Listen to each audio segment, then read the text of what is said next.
Kryeministri Sali Berisha zhvilloi sot një bashkëbisedim me studentë të ardhur nga Kosova, duke ju përgjigjur interesimeve të tyre të ndryshme. Ndër të tjera, ai informoi studentët se qeveria shqiptare po punon me intensitet për përmbushjen e kritereve për integrimin në Bashkimin Evropian. Sipas tij, projekti i integrimit në Bashkimin Evropian garanton një të ardhme të shkëlqyer për shqiptarët. Ai theksoi gjithashtu se proceset integruese në Shqipëri kanë rëndësi edhe për Kosovën e rajonin dhe në këtë drejtim bashkëpunimi ekziston dhe do të jetë gjithnjë e më intensiv. Së pari, hyrja e Kroacisë në BE është një ngjarje shumë pozitive për kombin mik kroat dhe për të gjithë rajonin. Çka do të thotë se dyert e Bashkimit Evropian janë të hapura dhe se ky proces do realizohet mbi bazën e meritës. Procesi i antarësimit në Bashkimin Evropian është një proces që kalon nëpërmjet përmbushjes së kritereve, standardeve, praktikave që janë të përbashkëta për vendet anëtare.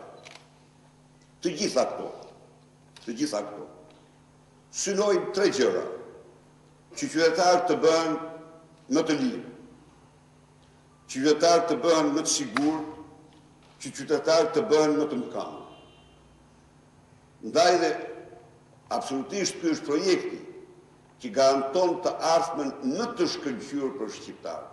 Duke folur për ecurinë e procesit të integrimit të vendit, Berisha tha se në Shqipëri procesi u bllokua nga forca kryesore opozitare që bojkotoi parlamentin duke mos votuar ligje që kërkonin 3/5 e votave, që ishin pjesë e atyre reformave që Shqipëria duhet të bënte për të ecur përpara në rrugën drejt Bashkimit Evropian. Sa ishin këto 4-5 ligje, por fakti është që zotëria i bllokoi ligjet. Ne nuk kishim 3/5 e votave, ne kemi 74 deputet. Me gjithë ofertën tonë,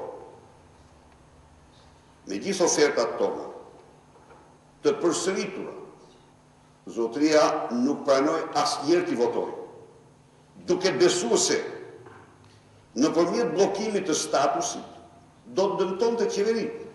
E vërtetë është që dëmtoi palësisht vetën e tij, partinë e tij. Zgjedhjet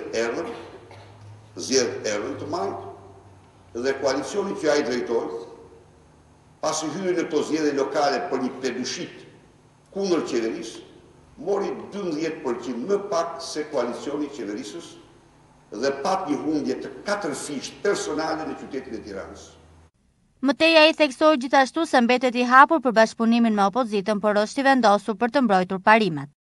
Unë garantoj opozitën se mbetem i hapur plotësisht, sikur mbetem i vendosur në mbrojtjen e disa parimeve që janë themelore.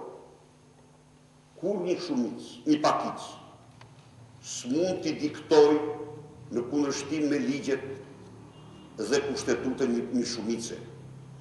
Nuk është çështje personale, kjo është çështje e funksionimit të sistemit demokratik.